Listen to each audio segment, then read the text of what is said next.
ٹھنڈی آنکھیں بھریں گے کہ پتر گل نہیں سندا، بیٹی منہ کو آتی ہے، یہ اس لیے کہ نہ ماں نے اسے بیٹی بننا سکھایا، نہ باپ نے اسے بیٹا بننا سکھایا۔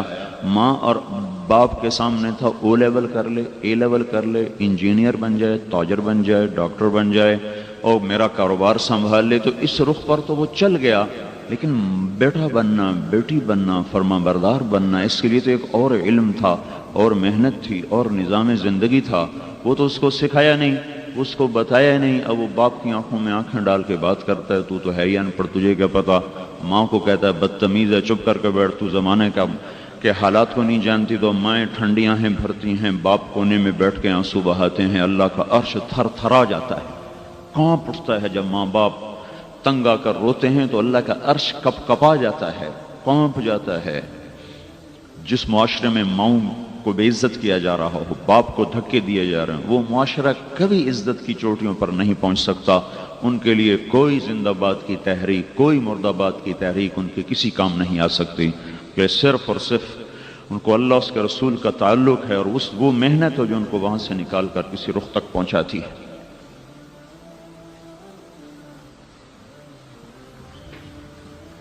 تو یہ ایک نظام چلا، اس پر محنت ہوئی، آج یہ حال ہوا کہ ہر طرف انگریزی اسکول، 4 سال کا بچہ ٹائی گلے میں ڈال کے اسکول جا رہا ہے، اور بچی ننگے سر فراق پہن کے آدھی پنڈلیاں ننگی کر کے جا رہی ہے۔ یہ کل کو سر پہ دوپٹہ کیسے رکھے؟ اور یہ بچہ نظریں جھکا گردن نیچی کر کے کیسے چلے گا؟ جس کے گلے میں ٹائی ہو وہ تو گردن نیچے کر ہی نہیں سکتا، اس کو تو گردن ویسے ہی پھنس جاتی ہے۔ چونکہ میں تو خود اس دور سے گزرا ہوں نا بھائی، ایک جاہلیت کا دور دیکھا ہے، پھر اللہ نے اس سے نکال لیا، بچا لیا۔ ایسی ٹائی ہو، ایسا سوٹ ہو، ایسا بوٹ ہو، ایسا کوٹ ہو، پتہ نہیں کیا کیا جاہلیت کے فرسانے کبھی کبھی بیٹھے بیٹھے یاد آ جاتے ہیں۔ تو میرے آپ کا نبی جب چلتے تھے تو گردن یہاں رکھتے تھے، یہاں آپ کی گردن ہوتی، یہاں نظر ہوتی تھی۔ جس کے گلے میں ٹائی ہو اس کی گردن یہاں نہیں ہو سکتی، اس سے یہاں رکھنی پڑتی ہے، اسے یہاں اس کے گل میں پٹا ہے غلامی کا، تو اس کو سر اونچا رکھ کے چلنا پڑتا ہے۔ تو 4 سال کا بچہ وہ گلے میں ٹائی لٹکا کے جا رہا ہے، یہ کل کو اللہ کے رسول کی عظمت کا نقش اپنے سینے پہ کیسے بیٹھائے گا؟ یہ لا الہ الا اللہ کا مفہوم کیسے سمجھے گا؟ ہم نے تو اسے پہلے دن سے پیسے کی غلامی سکھائی، دولت کے پیچھے دوڑنا سکھایا، مال کی چمک سے متاثر کیا، پیسے کی کھنک کو حسین نغمہ اسے بتایا، تو انہی میں گم ہو کے چلتے چلتے چلتے زندگی کی شام ہو گئی۔ پھر ایسے ہی بیکار زندگی گزار کے مر گیا۔ 50-60 سال کے بعد اولادیں جوان ہوتی ہیں، آنکھوں میں آنکھیں ڈال کے بات کرتی ہیں، باپ کو جھٹکتی ہیں، ماں کو دھکے دیتی ہیں۔ پھر ماں باپ بیٹھ کے سوچتے ہیں ہم نے لمبی زندگی تو ان کے لیے گزاری، انہوں نے یہ کر دیا، تو ہماری زندگی کا مقصد کیا ہوا؟ ہم کس کے لیے جیے؟ پہلے دن سے پتہ ہوتا کہ میں اللہ کے لیے جیا ہوں اور اللہ کے لیے مرتا ہوں، تو اطوار عادات اور ہوتی، وہ تو اولاد کے پیچھے بھاگے، پہلے اپنی شہوتوں کے پیچھے بھاگے، میں نے یہیں شادی کرنی، میں نے یہیں شادی کرنی، میں مر جاؤں گا۔ شادی ہوگی، 1 مہینے کے بعد شکل دیکھنا گوارا نہیں، اب لڑائیاں، اب جھگڑے۔ آپ دیکھتے نہیں، آپ بالکل بچپن سے آپ ملاحظہ فرمائیں، آپ بچے کو بڑا خوبصورت کھلونا دیتے ہیں، اس پہ قربان ہو جاتا ہے، اسے سینے سے لگائے پھرتا ہے، اگلے دن کونے میں پڑا ہوتا ہے، بچے تیرا کھلونا نہیں، مجھے نیا لا کے دو، نیا لا کے دو۔ اب ماں باپ مالدار، غریبوں کے بچے کیا جانے کھلونے کیا چیز ہے۔ پیسے والوں نے ہائے جتنے لاکھوں کے کھلونے بچے اپنے بچوں کو دے دیے، اتنے میں کتنے غریبوں کے گھر آباد ہو سکتے۔ تو وہ اگلے دن نیا لا کے دیا، اس نے چوتھے دن وہ بھی اٹھا کے پھینک دیا۔ اتنی بچپن سے انسان کی طبیعت میں رنگ بدلنا ہے، رنگ بدلنا ہے۔ یہ کسی چیز کو پانے کے بعد پھر اس سے بے نیاز ہو جاتا ہے، مستغنی ہو جاتا ہے، اس کا شوق اس کے دل سے نکل جاتا ہے۔ تو پھر زندگی کی منزل کیا ٹھہری؟ کیا ٹھہری؟ کیا میری زندگی کی منزل کیا ہے؟ مجھے سعید انور نے کہا کہ میں یہ سمجھتا تھا کہ عزت، دولت اور شہرت یہ میری زندگی کا مقصد ہے، اور خوش قسمتی سے صرف 22 سال کی عمر میں مجھے عزت، دولت، شہرت تینوں چیزیں مل گئی۔ جب ابھی 22 سال کے لڑکے کو اپنے مستقبل کا نہیں پتا ہوتا، میرا مستقبل بن گیا، مجھے عزت ملی، 6 بر اعظم کی سکرین پہ نظر آنے لگا، مجھے شہرت ملی، دولت ہاتھ باندھ کے کھڑی ہو گئی۔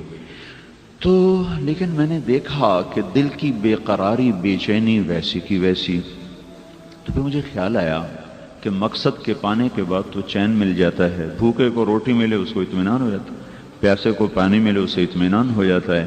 تو اگر میری زندگی کا مقصد عزت، دولت، شہرت ہے تو وہ مجھے حاصل ہو چکا ہے، پھر مجھے اطمینان کیوں نہیں، چین کیوں نہیں، سکون کیوں نہیں؟ کا یہ سوچ مجھے آہستہ آہستہ دین کی طرف لے کر آئی کہ نہیں یہ نہیں جس سے میں مقصد سمجھ رہا ہوں، یہ وہ نہیں ہے، یہ کوئی اور ہے۔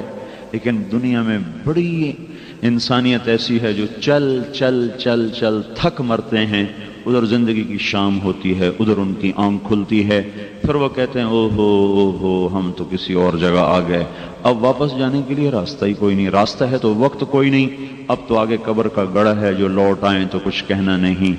بس دیکھنا انہیں غور سے جنہیں منزلوں پہ خبر ہوئی کہ یہ راستہ کوئی اور تھا، چل چل چل عزت کی کو دیوی بنایا، پیسے کو اپنا معبود بنایا، شہرت کے پیچھے طواف کیے، اور جب زندگی میں یہ چیزیں حاصل ہوئیں تو پتہ چلا کہ یہ تو ایک دھوکہ ہے، فریب ہے، سراب ہے، یہ تو کچھ بھی نہیں ہے۔ تو ہم پر مغرب نے چھاپ لگائی بڑی طاقت کے ساتھ، ہمارے اندر سے اللہ اس کے رسول کا تعلق کھینچ کے باہر پھینک دیا، ہمیں کافر نہیں بنایا، ہمارا مزاج کافرانہ بنا دیا ہے۔ کافرانہ مزاج کا جو جی میں آئے کرو، اسلامی مزاج کیا ہے؟ جو اللہ کہے وہ کرو۔ کافرانہ مزاج کیا ہے؟ جو جی میں نہیں آتا مت کرو۔ اسلامی مزاج کیا ہے؟ جس سے اللہ روکے مت کرو۔ اپنی تو ذات ہے ہی نہیں، اللہ کہے گا تو کر دیں گے، روکے گا تو رک جائیں گے، چلائے گا تو چلیں گے، ہٹائے گا تو ہٹ جائیں گے۔ یہ اس نے ہمارے اندر سے یہ سوئچ آف کر دیا، یہ پلگ نکال دیا۔ تو اب نام کے مسلمان اور زندگی آوارہ، کوئی منزل کوئی نہیں، کوئی سامنے ٹارگٹ کوئی نہیں، کہاں پہنچنا چاہتے ہو، کہاں جانا چاہتے ہو؟ تو یہ میرے بھائیو بہنوں پیچھے ایک محنت ہوئی ہے جس نے ہمیں بنیادوں سے ہٹا کر بے بنیاد کر دیا ہے۔ اللہ ایک بنیاد دیتا ہے زندگی کی۔ یونان کا فلسفہ یہ ہے کہ یہ زندگی کا کوئی مقصد کوئی نہیں، یہ فلسفہ یونان ہے، ارسطو، سقراط، بقراط، اور اس زندگی کی نہ کوئی ابتدا ہے نہ کوئی انتہا ہے، یہ کائنات شروع سے تھی، ہمیشہ رہے گی، لہذا جو مزے کرنے کر لو، کچھ نہیں۔ یہ ایک فلسفہ بہت عرصہ چلا، یہ 18ویں صدی میں دم توڑ گیا کہ نہیں، بڑے طاقتور شواہد اس بات کی طرف اشارہ کرتے چلے گئے کہ اس کی ابتدا ہے، یہ شروع سے نہیں ہے، ابتدا ہے، اس کی کوئی نہ کوئی ابتدا ہے۔ ڈارون تھیوری آئی کہ اتفاقی ابتدا ہے، 1809 میں یہ آدمی پیدا ہوا ہے اور 1883 میں یہ فوت ہوا ہے۔ اس کی ابتدا اتفاقاً ہو گئی، نہ اس کے پیچھے کوئی منظم، نہ مدبر، نہ کوئی خالق، نہ کوئی مالک، اور زندگی اتفاقیہ طور پہ ختم ہو جاتی ہے۔ لہذا جو مرضی کرو، جو مرضی کرو، لانا تو اس پہ ہے، جو مرضی کرو، مائنڈ یور اون بزنس ہے، بیڑا غرق ہو تمہارا۔ کوئی ہم آزاد ہیں؟ ہم پر تو پابندیاں ہیں زبردست۔ پھر 1792 میں لندن میں ایک عورت تھی، میری والسٹون کرافٹ، اس نے ایک کتاب لکھی، عورتوں کو آزادی دو، عورتیں بڑی مجبور ہیں، ان پر بڑی پابندیاں ہیں، انہیں آزاد کیا جائے، ان کو مردوں کے شانہ بشانہ کام کرنا چاہیے، دونوں کمائیں، مرد بھی کمائے، عورت بھی کمائے۔ دیکھنے میں یہ الفاظ بڑے خوبصورت تھے، لیکن اس کی بڑی خوفناک قیمت ادا کرنا پڑی ہے مغرب کی عورت کو۔ اس وقت اس عورت کا کوئی روپ نہیں سوائے گرل فرینڈ کے، نہ وہ ماں رہی، نہ وہ بیٹی رہی، نہ وہ بہن رہی، نہ وہ بیوی رہی، نہ وہ خالہ رہی، نہ وہ پھوپھی رہی، نہ وہ دادی رہی، نہ وہ نانی رہی، نہ وہ ساس رہی، وہ صرف گرل فرینڈ ہے بس۔ جب جی بھر جائے گا ٹیشو پیپر کی طرف باہر پھینک دیا جائے گا۔ اسی طرح جب ایک پہیے سے ہوا نکلی تو دوسرا پہیہ کیسے چلے گا؟ تو وہاں کا مرد نہ باپ رہا، نہ بھائی رہا، نہ بیٹا رہا، نہ خامد رہا، نہ چاچا رہا، نہ ماموں رہا، نہ دادا رہا، نہ نانا رہا، وہ بوائے فرینڈ بن گیا۔ جب جی بھر جائے گا اس کو کک مار کے باہر نکال دیا جائے گا، کسی اور کو لایا جائے گا۔ یہ کربناک زندگی ہے جس کا ایک ایک لمحہ ہزاروں برس کے برابر ہو کے وہاں گزر رہا ہے، لیکن انہوں نے اس کو چھپایا ہے ناچ کے ساتھ، گانے کے ساتھ، شراب کے ساتھ، زنا کے ساتھ اور ہلا گلا کے ساتھ۔ یہ ہماری نسل بھی ادھر ہی سرک رہی ہے، وہ ننگے ہوئے ہیں، ہمیں ننگا کرنا چاہتے ہیں، لباس مختصر ہو رہے ہیں، اور دامن اونچے ہوتے جا رہے ہیں اور کرتے تنگ ہوتے جا رہے ہیں، شلواریں تنگ ہوتی جا رہی ہیں، وہ سکرٹ پر لانا چاہتے ہیں، اس سکرٹ پہ لانا پتلون پہ تو لے آئے، پتلونیں پہننا تو شروع ہو گئیں، اب وہ سکرٹ پہ لانا چاہتے ہیں، ننگا کرنا چاہتے ہیں۔ ہاں ہاں، پر نقار خانے میں طوطی کی کون سنتا، یہی کہیں گے یہ ملا پرانے خیال کے۔ لیکن بھائیو ہم نے جہان دیکھا ہے، جہان دیکھ کے بتا رہا ہوں، مدرسے کی چار دیواری میں نہیں رہا ہوں، صرف ساری دنیا دیکھ کے بتا رہا ہوں، کچھ پڑھ کے بتا رہا ہوں کہ خوفناک شکنجہ ہے جس نے ہماری دنیا کو بھی برباد کر دیا ہے اور کرتا چلا جا رہا ہے، اور آخرت بھی ہمارے ہاتھوں سے جاری ہے۔ ہم دونوں بازیاں ہار رہے ہیں، دونوں بازیاں ہار رہے ہیں۔ جو وہاں سے نظریہ آتا ہے چپ کر کے لے لیا جاتا ہے۔ وَلَضَّالِّينَ آمین، جی بالکل آمین۔ میرے نبی نے کہا تھا لا تستضیئوا بنار المشرکین، کبھی کافر کی آگ سے اپنے گھر کو روشن نہ کرنا۔ تو حسن بصری سے پوچھا گیا اس کا کیا مطلب ہے؟ ارشاد فرمایا کبھی کافر کے علم کو اپنا رہبر نہ بنا، تمہارا رہبر قرآن ہے، تمہارا رہبر قرآن ہے، تمہارا رہبر محمد مصطفیٰ صلی اللہ تعالی علیہ وسلم ہے، اس کو سامنے رکھ کر چلو۔ تو ایک یہ نظریہ وجود میں ہے کہ یہ چونکہ زندگی اتفاقاً ہے، لہٰذا بھی عورتیں بھی آزاد، مرد بھی آزاد۔ پھر 1725 میں ایک شخص پیدا ہوا ایڈنبرا میں، اس کا نام ہے ایڈم سمتھ، اس نے ایک اور نظریہ چھوڑ دیا، کمائی میں بھی آزاد بھائی، کوئی کمائی کی پابندی کوئی نہیں، ہر کوئی کمائے جیسے مرضی کمائے۔ 1795 میں یہ آدمی مرا ہے، جیسے مرضی کوئی کمائے۔ لہٰذا کیا ہوا؟ سٹا بھی چل گیا، جوا بھی چل گیا، سود بھی چل گیا، لاٹری بھی چل گئی، انشورنس بھی چل گئی۔ یہ ساری چیزیں چند ہاتھوں میں پیسے کو لے کر آتی ہیں اور لوگوں کے چولہے ٹھنڈے ہو جاتے ہیں، غربت ڈیرے ڈال دیتی ہے۔ جس دیش میں لاٹری ہوگی، سٹا ہوگا، جوا ہوگا، انشورنس ہوگی اور سود پہ کاروبار ہوگا، اس دیش کا انسان بھوکا ہوگا۔ ہمارے ساتھ کیا شعبدہ بازی کی گئی؟ ہمیں یہ کہا گیا آبادی زیادہ ہے اس لیے غربت زیادہ ہے۔ میرے رب کی قسم، 15 سے 30 کروڑ ہو جائیں، 30 سے 60 کروڑ ہو جائیں اسی دیش میں، اور تجارت اور زراعت ہو اسلامی طرز پر، تو ہر آدمی خوشحال ہوگا۔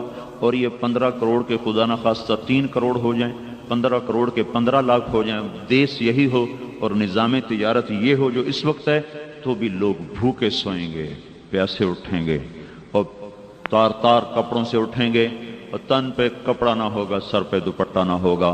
سودی نظام کا لازمی نتیجہ ہے پیسہ چند ہاتھوں میں آ کے سمٹ جاتا ہے اور باقی انسانیت غریب اور غربت کے اندھیروں میں چلی جاتی ہے۔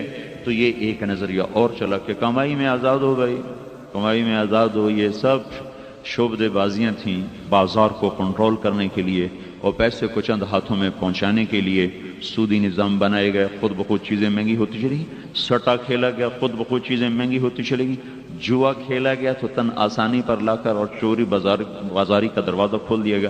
انشورنس کی گئی تو بھی غریبوں کا پیسہ چند مالداروں کے حصے میں آتا ہے، انہیں نہ کسی غریب کے پاس گاڑی، نہ کسی کے پاس کمپنی، نہ کسی کے پاس فیکٹری جو جلی گئی اور پیسہ پھر اسی کو جائے گا۔ یہ سب شعبدے بازیاں تھیں اور ہم چونکہ اندھے غلام تھے لہذا ہم آمین آمین آمین کہتے گئے، آمین، پرکھا نہیں، دیکھا نہیں، سوچا نہیں۔ تو ہمیں یوں کہا گیا کہ آبادی بڑھ گئی ہے اس لیے بھائی آبادی کنٹرول کرو، روٹی پوری نہیں ہو رہی، روٹی ہونی پوری ہو رہی، آبادی زیادہ ہے۔ میرے بھائیو، اللہ کے خزانوں کی حد کوئی نہیں ہے، اللہ کی نعمتوں کی حد کوئی نہیں، اللہ کی دینے کی حد کوئی نہیں ہے۔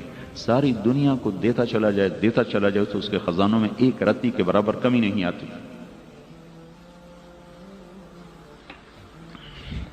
اس سے مسئلہ نہیں جڑا ہوا کہ آبادی زیادہ ہے۔ 1799 میں ایک شخص انگلینڈ میں پیدا ہوا، مالتھوس، اس نے یہ نظریہ پیش کیا کہ آبادی زیادہ ہو رہی ہے لہذا کنٹرول کرو۔ اس کنٹرول کرتے کرتے کیا ہوا کہ اب سارا یورپ مائنس میں چلا گیا، ان کے بچے پیدا تھوڑے ہوتے ہیں، مرتے زیادہ ہیں، اموات کی شرح زیادہ، پیدائش کی شرح کم ہے۔ چند برسوں میں یہ معاشرہ خود اپنی موت آپ مر جائے گا۔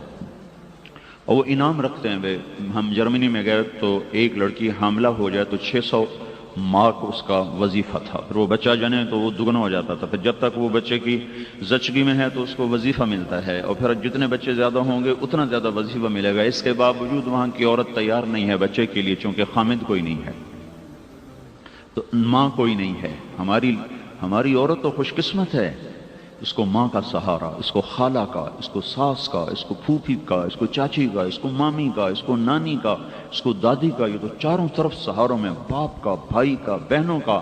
وہاں تو تنہا لڑکی ہے. حامد اس کے پاس ہے کوئی نہیں. 1998 میں اسی لندن میں اسی انگلینڈ کا سروے ہوا جس میں یہ ہوا تھا کہ آزادی آزادی آزادی. انہیں ہماری پاگل عورتیں چند جو بازاروں میں آ رہی ہیں آزادی آزادی. تو 1998 میں سروے ہوا انگلینڈ میں کہ تم اسی زندگی کو چاہتی ہو یا گھر جانا چاہتی ہو. تو 98% عورتوں نے یہ کہا ہمیں یہ زندگی پسند نہیں، ہم واپس لوٹنا چاہتی ہیں لیکن ہمیں خامند نہیں ملتے، ہمیں بوائے فرینڈ ملتے ہیں، ہمیں خامند نہیں ملتے. یہ ایک ڈرامہ رائٹر ہے اشفاق احمد، میری اس سے ملاقات ہوئی بڑی لمبی. اسے کہنے لگا میں تبلیغ کے کام کا قائل ہوا ہوں انگلینڈ میں جا کہ میں ایڈنبرا میں ایک پارک میں بیٹھا تھا، میری بیوی بھی ساتھ تھی. تو ایک جماعت آئی، اس نے آ کر مغرب کی اذان دی اور نماز شروع کر دی. 10-15 لڑکیاں ان کے گرد اکٹھی ہو گئیں. انہوں نے سلام پھیرا تو ایک لڑکی آگے بڑھ کے بات کرنے لگی. تو میں نے اپنی بیوی سے کہا بانو آؤ دیکھیں گے کیا کہتے ہیں. تو میں پہنچا تو وہ لڑکی اس سے پوچھ رہی تھی تمہیں انگریزی آتی؟ اس نے کہا آتی ہے. کہ یہ کیا کیا ہے؟ کہ ہم نے عبادت کی ہے. تو اس لڑکی نے کہا آج تو اتوار نہیں ہے. تو انہوں نے اس کو کہا ہم تو دن میں 5 دفعہ عبادت کرتے ہیں. کہ یہ تو بہت زیادہ ہے. اتنی زیادہ؟ تو اس نے اس کو پھر سمجھایا. بات ہوتی رہی. وہ میں بیچ میں کٹ کر رہا ہوں. اس نے کہا اچھا ٹھیک ہے بہت مہربانی. تو اس نے ہاتھ بڑھایا اس سے مسافے کے لیے. تو اس نوجوان نے کہا میں معذرت خواہ ہوں، یہ میں ہاتھ آپ کو نہیں دے سکتا. اس لڑکی نے کہا کیوں؟ کہ یہ ہاتھ میری بیوی کی امانت ہے، اس کے سوا کسی کو نہیں چھو سکتا. تو وہ لڑکی کھڑی تھی زمین پہ گر گئی اور اس نے پھوٹ پھوٹ کے رونا شروع کر دی. اور کہنے لگی کتنی خوش قسمت ہے وہ عورت جس کا تو خامند ہے، کاش یورپ کے مرد بھی ایسے ہوتے. اور یہ کیا کہ وہ آنسو پونچھتی ہوئی وہاں سے اٹھ کے چلی گئی. تو کہنے لگا میں نے اپنی بیوی سے کہا بانو آج وہ تبلیغ ہوئی ہے کہ لاکھوں کتابیں چھپ جاتی تو وہ کام نہ بنتا جو یہ نوجوان ایک عمل سے کر کے بتا گیا.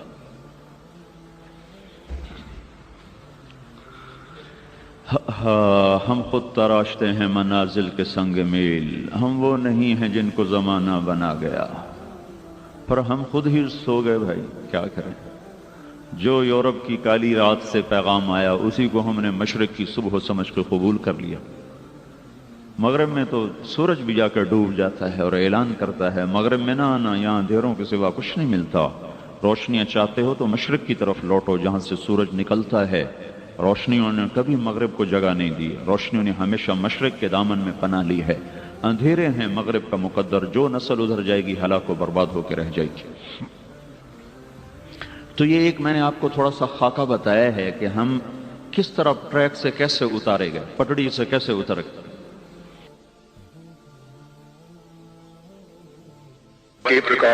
اس نے آگے ترقی کی ہے تو پھر یہ نظریہ بھی باطل ہونا شروع ہو گیا. نہیں اتفاقاً نہیں بنا یہ سب کچھ، کوئی خالق ہے، کوئی خالق.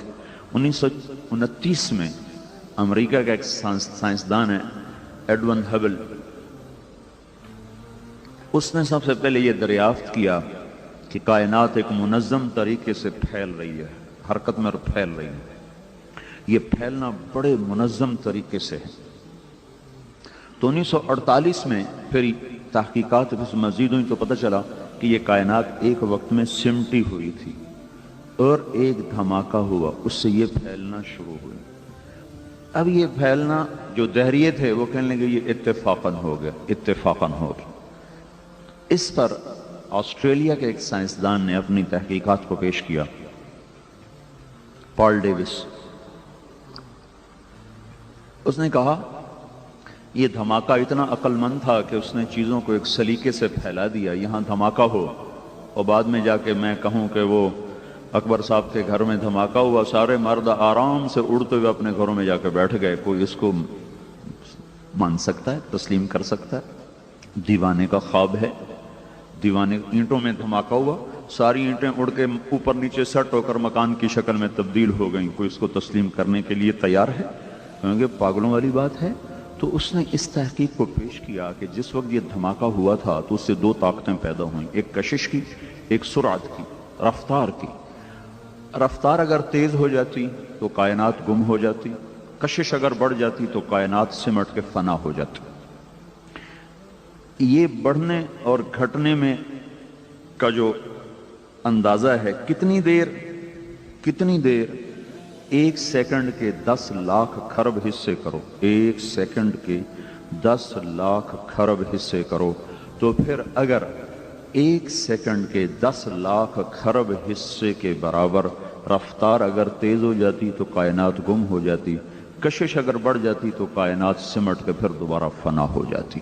تو وہ کہتا ہے کون پاگل اب یہ تسلیم کرے کہ یہ اتفاقاً ہو گیا، یہ کیسے ہو گیا؟ کوئی تو ہے اس کے پیچھے، کوئی تو ہے اس کے پیچھے، کوئی دماغ ہے، کوئی طاقت ہے، کوئی مدبر ہے، کوئی منظم ہے، کوئی منتظر ہے، کوئی منتظم ہے، کوئی ہے۔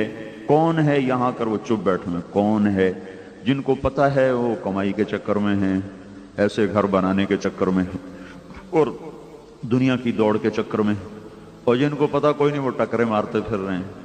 امریکہ میں پیدل جماعت تھی تو 6 مسلمان، 4 لڑکیاں 2 لڑکے مسلمان، تو ایک لڑکے کا نام ابراہیم رکھا۔ اس کو جب کلمہ پڑھایا نا تو اس نے کہا ہاں، ایسے دل پہ ہاتھ رکھ کر دونوں کہا ہاں۔ تو ڈاکٹر اختر ہمارے ساتھی ہیں، انہوں نے کہا وہی کلمہ پڑھا رہے تھے، کیا ہوا؟ کہنے لگا یہ جگہ خالی تھی جب سے ہوش سنبھالا ہے، یہ جو تم نے کلمہ پڑھا ہے تو یہ بھر گئی، تو میری خوشی سے ہوا نکل گئی۔ اس جگہ کو نہ شراب بھر سکی، نہ میوزک بھر سکا، نہ پیسہ بھر سکا، نہ صورت بھر سکی، نہ عورت بھر سکی، نہ وادیاں بھر سکی، نہ سیر، نہ تفریح، نہ کوہسار، نہ دامن، نہ مرغزار۔ دنیا کی کوئی چیز اللہ کی قسم اس دل میں نہیں داخل ہو سکتی، یہاں اللہ کا پہرا ہے، یہاں صرف اللہ داخل ہوگا بس۔ جیسے میدے میں روٹی ڈالو گے تو بھوک دور ہوگی، پتھر ڈالو گے تو اور اپنے اوپر عذاب لاؤ گے، ہیرے جواہر پیٹ میں ڈالو گے تو موت کو دعوت دو گے، سوکھی روٹی بھی ڈالو گے تو میدا کہے گا ٹھیک ہے ٹھیک ہے ٹھیک ہے۔ اس دل کو میرے رب کی قسم نہ سونے کا پتہ، نہ چاندی کا پتہ، نہ اسے صورت کا پتہ، نہ مورت کا پتہ، نہ گھروں کا پتہ، نہ گاڑیوں کا پتہ، نہ بلڈنگز کا پتہ، نہ فیشن کا پتہ۔ اس دل کو صرف اللہ کا پتہ ہے۔ جب تک اسے اللہ نہیں دو گے یہ تڑپتا رہے گا، یہ ماہی بے آب کی طرح، مرغ بسمل کی طرح یہ بے قرار ہوگا۔ تم جتنا دنیا میں زیادہ بھاگو گے یہ اتنا زیادہ فریادیں کرے گا۔ جنید جمشید کی سناتا ہوں، وہ مجھ سے کہنے لگا جب میری اس سے پہلی 1997 میں ملاقات ہوئی، مجھ سے کہنے لگا ایک پاکستانی نوجوان جس رعنائی، جس گلیمر، جس رعنائی کا خواب دیکھتا ہے نا، خواب آئے کبھی ایسا ہوتا کبھی ایسا ہوتا، کہ وہ مجھے حقیقت میں حاصل ہے، میرے پاس ہے، زندگی میرے چاروں طرف رقص کر رہی ہے، اور میں دولت سے عزت سے کھیل رہا ہوں، لیکن اس کے باوجود میرے اندر میں اتنا اندھیرا ہے، اتنا اندھیرا ہے، مجھے یوں لگتا ہے جیسے میں وہ کشتی ہوں جس کا کوئی گھاٹ کوئی۔ یہ کیوں ہے؟ یہ اس نے مجھ سے کہا یہ کیوں ہے؟ یہ تو نہیں ہونا چاہیے، یہ کیوں ہے؟ تو میں نے اس کو یہی کہا یہاں صرف اللہ آ سکتا ہے، یہاں اللہ کو لاؤ گے تو زندگی آباد ہوگی، اگر اللہ کو نہیں بساؤ گے تو کچھ بھی نہ پا سکو گے۔ تو اللہ تعالیٰ نے ہم پر فضل فرمایا، ہمیں شروع سے ایک بنیاد دی کہ تم کہاں دھکے کھاتے پھر رہو، آؤ ہم سے پوچھو، ان ربکم اللہ، تمہارا رب اللہ ہے۔ زمین کس نے بچھائی؟ دنیا سر پکڑ کے بیٹھی، کہ ہم سے پوچھ لو۔ اللہ کہہ رہا ہے اللہ هو الذی جعل لکم الارض ذلولا، وہی رب ہے جس نے تمہارے لیے زمین کو بچھا کے دیا، والارض بعد ذلک دحاها، وہی رب ہے جس نے زمین کو بچھونا بنایا۔ الم نجعل الارض مہادا، پھر دعویٰ ہے کوئی میرے سوا زمین بچھا کے دکھا دے؟ پھر ایک اور انداز سے والارض فرشناها، ہم نے بچھائی، فنعم الماہدون، ہے کوئی میری طرح اس طرح بچھا کے دکھا دے؟ یہ آسمان بلند کیسے ہوگا؟ یہ تارے حرکت میں کیسے آ گئے؟ چاند کی رفتار، سورج کی رفتار، زمین کی رفتار، یہ سب کچھ کیسے ہو گیا؟ یہ کس نے کیا ہے؟ تو جن کے پاس جواب ہے وہ بتاتے نہیں ہیں، الشمس تجری لمستقر لها ذلك تقدیر العزیز العلیم، والقمر قدرناه منازل حتى عاد كالعرجون القدیم، لا الشمس ينبغي لها ان تدرك القمر ولا الليل سابق النهار وكل في فلك يسبحون۔ اے دنیا کے انسانوں، چاند سورج کا رب اللہ، چلانے والا، گھمانے والا، دوڑانے والا اللہ، هو الذي جعل الشمس ضياء والقمر نورا، چاند کو، سورج کو آگ دینے والا، ٹھنڈک دینے والا، چمکانے والا، روشن کرنے والا اللہ، وبالنجم ہم یہتدون، ستاروں کو جھلملانے والا وہ اللہ ہے، والسماء بنیناہا بعید وانا لموسعون، آسمانوں کو بلندیاں دینے والا اور ان کو اونچائی دینے والا وہ اللہ ہے، رات کے اندھیرے لانے والا وہ کون ہے؟ رات کہاں سے آ جاتی ہے؟ یغشی اللیل النہار، اللہ لاتا ہے دن کو دھکا دے دیتا ہے، رات کو پیچھے لاتا ہے، یکور اللیل علی النہار ویکور النہار علی اللیل، پھر رات کو دھکا دیتا ہے، دن کو پیچھے لاتا ہے، رات دن کو آگے دوڑاتا ہے، رات کو پیچھے دوڑاتا ہے، پھر اس کے اندر ایک موسموں کا نظام چلاتا ہے، پھر اس کو اس انداز میں سوالیہ انداز میں پوچھتا ہے امن جعل الارض قرارا، ہے کوئی تمہارے رب کے سوا جو زمین بچھا کے دکھا دے؟ وجعل خلالہا انہارا، ہے کوئی اللہ کے سوا دریا بہا کے دکھا دے؟ وجعل لہا رواسی، ہے کوئی اللہ کے سوا پہاڑ بنا کے دکھا دے؟ وجعل بین البحرین حاجزا، ہے کوئی اللہ کے سوا کڑوے اور میٹھے پانی کو جدا کر کے دکھا دے؟ امن خلق السماوات والارض، ہے کوئی اللہ کے سوا زمین آسمان بنا کے دکھا دے؟ وانزل لکم من السماء ماء، ہے کوئی اللہ کے سوا آسمان سے پانی برسا کے دکھا دے؟ فانبتنا به حدائق ذات بہجہ، ہے کوئی اللہ کے سوا جو پھل پھول اور غلے پیدا کر کے دکھا دے؟ ایک سیکنڈ میں 1,60,00,000 ٹن پانی بخارات بن کر ہوا میں اڑ جاتا ہے، ایک سال میں 513 کھرب ٹن پانی بخارات بن کر فضاؤں میں اڑتا ہے، اسے کہیں بارش بنا کے برساتا ہے، کہیں برف بنا کے گراتا ہے، کہیں اولے بنا کے گراتا ہے، پانی کو اٹھاتا ہے، فضا میں بکھیرتا ہے، چھت بناتا ہے، اس کو دنیا کو نمی عطا فرماتا ہے، سمندروں کو میٹھائی کر دے، ختم نہ کرے، میٹھائی کر دے تو زندگی برباد ہو کے رہ جائے گی، زندگی فنا کے گھاٹ اتر جائے گی۔ زمین کو جنوب کی طرف جھکایا، اگر اسے تھوڑا سا اونچا کر دے تو سارے دریاؤں کا بہنا ختم ہو جائے گا، شمال سے دریا چلتے ہیں، جنوب میں جا کر سمندر میں گم ہوتے ہیں۔ اگر اللہ جنوب کا سرا تھوڑا سا اوپر کر دے تو کوئی میرے ہاتھ میں ہے ایسا لیور سکرو کو اس کو میں پھر نیچا کر دوں؟ اللہ تھوڑا سا جنوبی سرا اوپر اٹھا دے تو دریا تھم جائیں، ہمارا راوی ستلج بیاس تو پہلے ہی سو گیا، پھر سندھ بھی سو جائے، پھر جہلم بھی سو جائے، اور پھر دجلہ بھی سو جائے، اور فرات بھی سو جائے، اور جہون بھی سو جائے، اور سیہون بھی سو جائے، پھر دریائے نیل بھی سو جائے، اور دنیا پھر اپنی موت آپ مر جائے۔ تھوڑا سا جھکا کر زمین کو تمہارے لیے زندگی کا سامان پیدا کر دیا۔ افلا ينظرون الى الابل كيف خلقت، ارے عقل کے اندھوں، اونٹی دیکھ لیا کرو، کس نے بنایا، کیسے بنایا، کشن کیسے لگائے؟ ساری دنیا کے انسانوں کو، مخلوقات کو آنکھ پہ ایک پردہ دیا ہے، ایک پردہ ہے، بند کی آنکھیں بند ہو گئیں۔ یہ کون ہے، یہ کیا کون ہے جو اونٹ کو 2 پردے دیتا ہے؟ اونٹ کی آنکھ کے 2 پردے، ارے اس کو 2 کیوں دیے ہیں؟ کہ یہ صحرا میں چلتا ہے، صحرا میں طوفان آتے ہیں، طوفان میں ریت اڑتی ہے، اب یہ آنکھیں بند کرے تو اندھا ہو جائے، کھولے تو بھی اندھا ہو جائے، بند کرے تو نظر نہ آئے، کھولے تو ریت پڑ کے برباد ہو جائے، تو اللہ اس کو 2 پردے دیتا ہے، ایک پردے سے اپنی آنکھوں کے اوپر لگا لیتا ہے، وہ پردہ ٹرانسپیرنٹ ہوتا ہے، وہ دیکھتا بھی ہے اور آنکھیں بھی بند ہیں، وہ دیکھتا بھی ہے، آنکھیں بھی بند ہیں۔ تو یہ کون ہے؟ افلا ينظرون الى الابل كيف خلقت، ارے فیصلہ آباد والوں کا تو پیسہ روکڑ ملاؤ، وہ کبھی کوئی اللہ نال بھی مل کے دیکھ لیا کرو، روکڑ ہی ملائی جاندے، کبھی اللہ سے بھی مل کے دیکھ لیا کرو، کبھی آخرت اور جنت کے سودے بھی کر لیا کرو۔ افلا ينظرون الى الابل كيف خلقت، دیکھتے نہیں ہو اس اونٹ کو کس نے بنایا، کیسے بنا؟ وَإِلَى السَّمَاءِ كَيْفَ رُفِعَتْ، بلند و بالا آسمان کیسے تمہارے اوپر اس کی چھت کو تان دیا گیا۔ وہ پہلے چھتوں پہ سوتے تھے، تاروں بھری رات دیکھتے تھے، بے ساختہ پکار اٹھتے تھے ربنا ما خلقت هذا باطلا۔ ابھی بھی ہم گلگت میں گئے تو فطرت کا آسمان، فطرت کی رات نے ایئر کنڈیشن نہ، وہاں یہ کمرے، کھلی فضا، کھلی ہوا، آسمان پہ نظر پڑتی، بے ساختہ منہ سے نکلتا لا الہ الا اللہ۔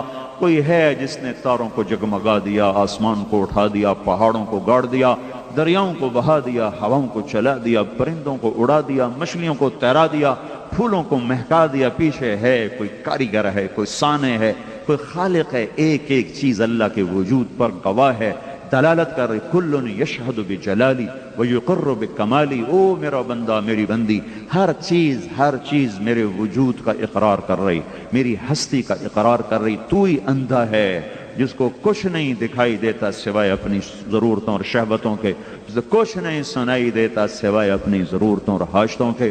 کبھی تو تھوڑا سا ادھر اور بھی غم ہے ہم زمانے میں محبت کے سوا، راحتیں اور بھی ہیں وصل کی راحت کے سوا، پیسہ پیسہ پیسہ، گھر، کمائیاں، گاڑیاں بدلو، زیور بدلو، کپڑے بدلو، پھر مر کے کمایا